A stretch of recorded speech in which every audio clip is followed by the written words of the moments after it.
Hello, my name's Tyrone Tiara. I'm from Bedworth, which is a small town in the central part of England. I'm a professional ballroom dancer, and my motto is keep on grafting. Mr. Tyrone Tiara, nice to see you again. Okay, I'm going to just ask some questions about your career, your dancing career. Okay, the first one, who helped you to grow as a young dancer and how? Tell me about your journey.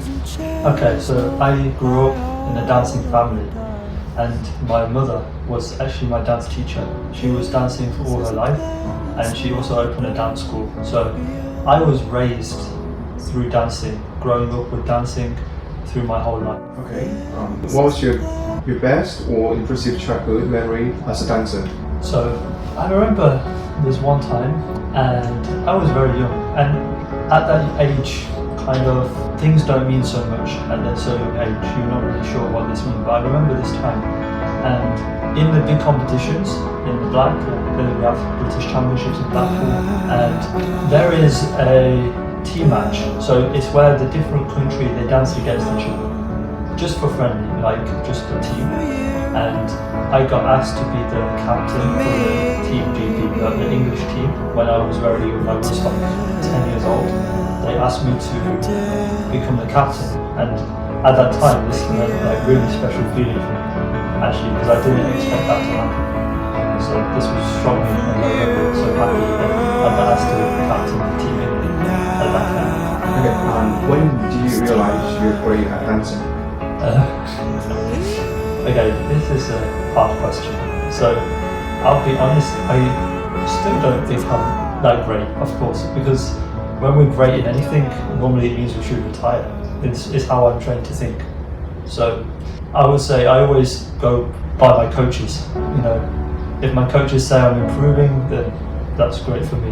But there is no grade level. You know, it's in dancing is something where there's non-stop improvement, so you can keep getting better and better.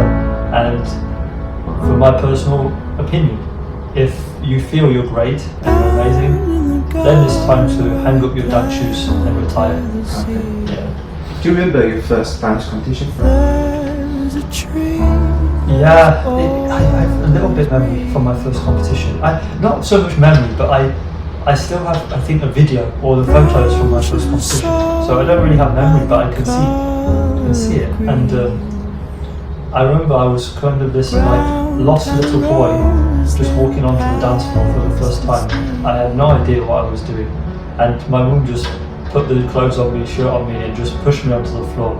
And I don't know how it went, but I think I was a disaster. I don't think I was very good at the time. Could you describe how your mum trained you as just become a dancer? So when I was young, I didn't want to dance. It wasn't my choice. My mum kind of made me dance at a young age, because my mum, she was training the team of dancers, maybe 12 or 16, and she needed, in England we don't have many boys that dance, and in this team, to make the team stronger, it always looked good to have a boy dancer. So she actually needed me to do it to help her team to be more successful, because she needed one more boy, and I was the only kind of choice, so an easy choice for her.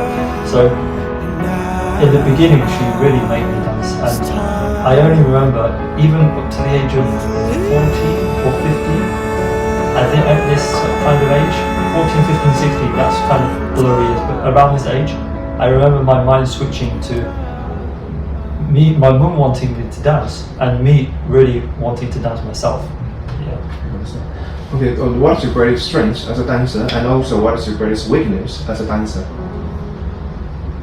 Okay, so strengths, I think the strengths change from time to time, but I'd say physical strength, the physicality strength is like my kind of body build. So the dancers are very kind of good if they have the shoulders slightly down and the neck slightly long. So luckily I was born with that.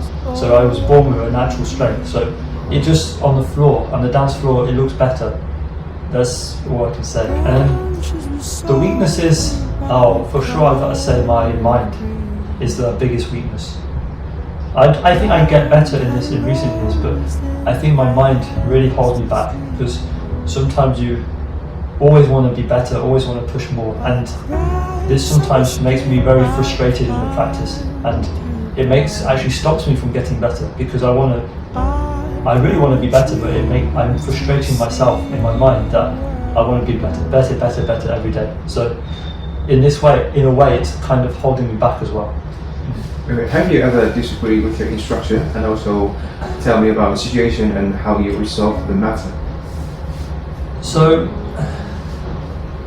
I'd say I do disagree with instructors a few times, but I will never kind of pull them out on it. So I will always try to understand their reason why they want me to do this way. And most of the time I understand the reason and everything's fine. If there is a case where I don't understand their reason, then I finish the lesson and goodbye. I don't take it anymore. Yeah, I understand. Yeah, but actually we have a main coach, and this coach we spend a long time to maybe find and build up trust in him. So now we really listen to everything that this one coach tells us. Okay. Have you ever had a conflict with a fellow dancer, and what happened, and how did you resolve the matter? So it's a hard question. I think when I was in England and America, I lived in a few places, I don't really have conflicts with dancers. It's not something we do. More we're on the floor and okay, we're dancing against each other, we're off the floor, and we're good friends with each other. There's no like bitterness, only rival when you're on the floor. That changed when I came to Taiwan. So when in Taiwan, I don't get this kind of more friendly feeling that people are friends off the floor. So there's more bitterness, more rivalries, and there was a few instances where we kind of fight a little bit, and argue when we come off the floor, because I think they do kind of bad things, like bad floor etiquette on the floor. So they do something quite bad to me in the competition. Of course, we resolve it. I just say sorry, but I don't know if this is really resolved. I don't really care. I just say sorry. What is the fit compared to the international competitions overseas?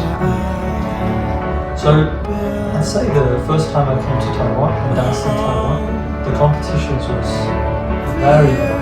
So the atmosphere is very good in Taiwan. The audience really appreciate it, really respect your dancing, which is a little bit, we don't get that much in the foreign competitions as much. Even though they're big comps, we don't get that as much as Taiwan. But if I talk about kind of domestic Taiwanese competition, then I'd probably say it's more opposite. So there's not much support, there's a lot less atmosphere in the competition. So the atmosphere kind of changes from where place to place. What advice would you give to young dancers starting their careers? Young dancers starting their career, I'd say they always need to start from the basic principle, not try to jump. Okay, we have this phrase in England, we can't walk before we can run. So if we try and run before we learn to walk, we fall over. So it's the same in dancing. If we try and do something too complicated before we learn the very basic steps, it doesn't help. And I see a lot of young dancers these days, in my experience, I can't blame the young dancers, I blame the teachers actually. They teach it maybe too complicated or a little bit too much the high level and not start from the very beginning. So the dancers of today, the younger dancers, need to go through very clearly more basic principles so they can develop their dancing more when they get older. Okay, that's all the questions. Thanks for the answers. Cheers, mate. Thank you.